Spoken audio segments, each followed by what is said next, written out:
What is up, guys? We're back here with the Sea-Doo HX. We're gonna get back started, and I had some people commenting that they were excited about this build. I would have liked to got to it sooner, but you know, spring comes, yard work comes, and I've run out of time. So, but we're finally getting back to this, get some videos, and I like thank you for all the people who have subscribed. Even though I haven't posted out a video in a month, or people hung in there, but I plan to get back running with this now that a lot of the yard work is done, and I can have some more time, even though it's mid-July, beginning of July, and it's super hot out here, but that's fine, we'll get it done. So the plans have changed for this. I know originally I said I'm going to try to get it running before we tear it all apart, but since the motor does turn over, I decided to go ahead, yank the motor, and prep the ski to get painted. So we'll remove all the decals, remove the hood, seat. A lot of it's not quite all together. I noticed the seat wasn't really bolted down that well, and that's from me. It's not from the other person. I was messing with it before, but ultimately, yeah, we'll take everything out. Anything that's going to spill inside, like the gas tank, either I'll empty it or take it out, oil tank, and then we'll try to get this thing flipped over so I can work on the bottom. Any repairs that need to be made, we'll prime it, paint it, and go from there. And then we'll flip back around, do the same on the other side, prep the hood, whatever. So today, the plan is to get everything out that we need to get out from the motor, get the hood off, seat off, flip the ski around, and then probably in the next video we'll look at the motor, try to hook a battery pack up to it, see if it spins over, see if it turns over, and if everything's okay, we'll wire brush it and prep the engine to get painted. So, all right, so that's all the talking I got for today. We'll get started on here. All right.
Alright guys, let me give you a little bit more in depth here what's going on.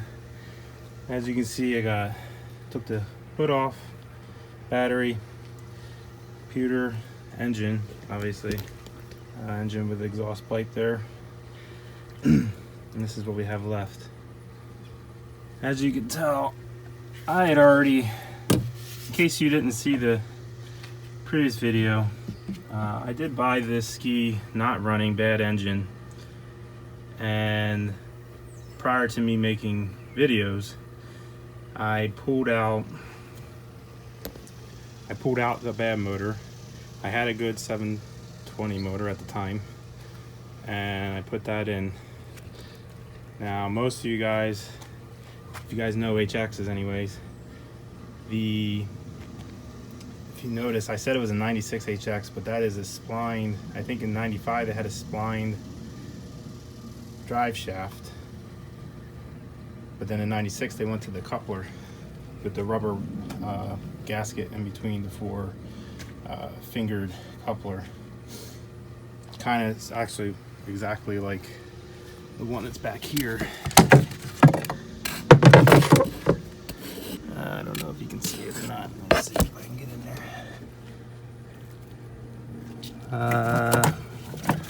there. No, can't really see it that well. Anyways, again, you have to know HXs to know, I guess, what I'm talking about. The XPs had, I think in 97, they started the same thing. But what I ended up doing, the coupler on the motor I put in, which is over there, it was a spline coupler, so I was able to find a 95 drive shaft that had a splined end on one and the coupler on the other end in the rear. I only made them for 1 year, so I was extremely happy when I saw it on eBay, because taking off the coupler here, or the PTO in the back there, is very, very hard to do. I know somebody had asked me, you have to use a chain wrench. I shouldn't say that. So on that motor, you have it's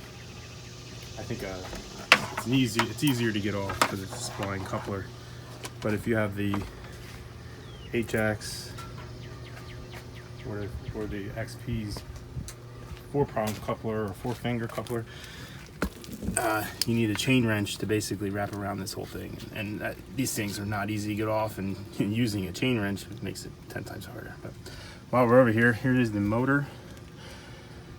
It is nasty, but it's all right. We'll clean it up. I am going to charge up the battery pack and see if it has any. See what we got. If we get any compression out of it. Am I going to rebuild it? Whether or not it's worth the rebuild or just find one that's good. Yeah. So yeah, we'll check that out first, and then if we got good compression, which we did when I put it in there, and I checked before I put it in, but it's been sitting a while. Spark plugs were out of it. It isn't the smoothest turning, but it is turning, so there's a little bit of rust build up in there, but just spinning it around a few times should clean that up. But we'll see if we lose compression doing that. So what I have left here, I'm going to take that seat off. I don't think, oh, I got oil all over the place, look at that. I don't think I'm going to take the gas tank out because there's nothing in there, so no reason to take it out. I turn it upside down, it's not going to do nothing, so that's fine. And yeah, we'll go from there. Take that seat off and spin it around. Cool.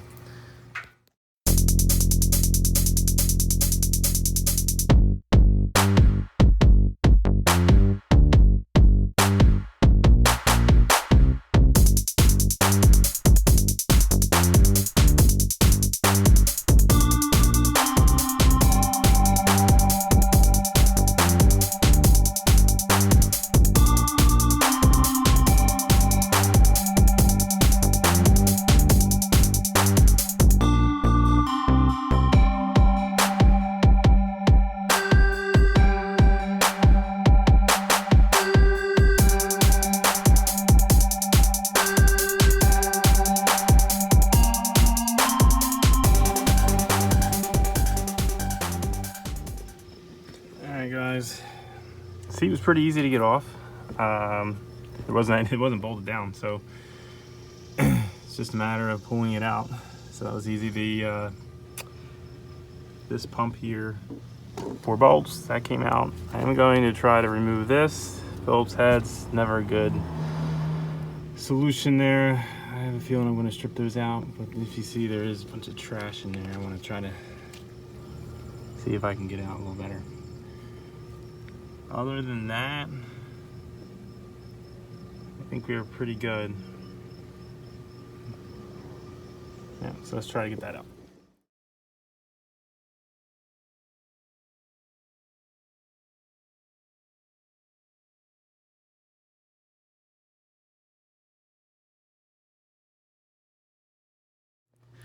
All right, guys, so what I'm gonna do, I think I got everything out that I need to get out. What I'm gonna do is take it in the back, try to get as much of the water out as I can, and maybe even spray it down the hose, try to get as much of this dirt out as I can before I go ahead and flip it around. As you can see in there, but it's not too shabby, just rinse it off with the hose over there. Didn't turn out too bad. I'll power wash everything all at once. I just really wanted to get the ski flipped over. That way we can get ready to prep the bottom and paint it. So, all right, I'm gonna get the ski flipped over and that'll probably be the end of the video.